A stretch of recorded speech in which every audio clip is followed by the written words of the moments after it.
அதே நேரத்தில் மிக ஆழமான கருத்துக்களை வெளிப்படுத்தும் நூலாக மிகச்சிறிய வார்த்தைகளில் மிகப்பெரிய தத்துவங்களை அடக்கியுள்ள நூலாக இருக்கும் திருக்குறள் இன்றும் அது வகுத்தளிக்கும் நெறிமுறைகளுக்காகவும் அது வழங்கக்கூடிய பகுத்தறிவிற்காகவும் தமிழர்கள் மட்டுமல்லாது பல்வேறு மக்களாலும் விரும்பி போற்றப்படுகிறது.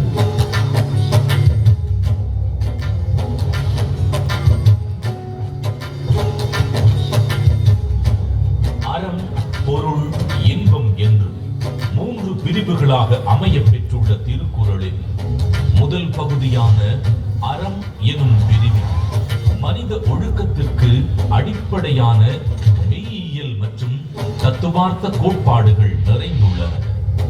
உதாரணத்திற்கு, காலத்தினார் செய்த நன்றி சிறிதெனினும் ஞானத்தின் மானப் பெரிது எனும் குறள் ஒருவர் செய்யும் உதவி மிகச் சிறியதாக இருந்தாலும் அதை தக்க காலத்தில் செய்தால் அது இவ்வுலகை விட பெரியது என்று கூறுவதன் மூலம் நட்பின் மேன்மையையும் உதவி செய்வதன் முக்கியத்துவத்தையும் எடுத்துரைக்கிறது.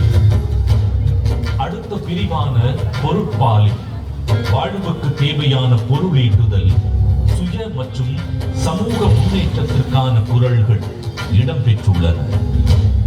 உதாரணத்திற்கு, கற்க கசடர கற்பவை கற்றபின் நிற்க அதற்கு தக எனும் குறளில் கல்வியின் முக்கியத்துவம், கல்லாமையின் தீங்கு, பொருள் கூர்ந்து கற்றல், அதன் பின் அறவழி நடத்தல் போன்ற எக்காலத்திற்கும் பயன்பெறும் கூறுகள் இடம்பெற்றுள்ளன.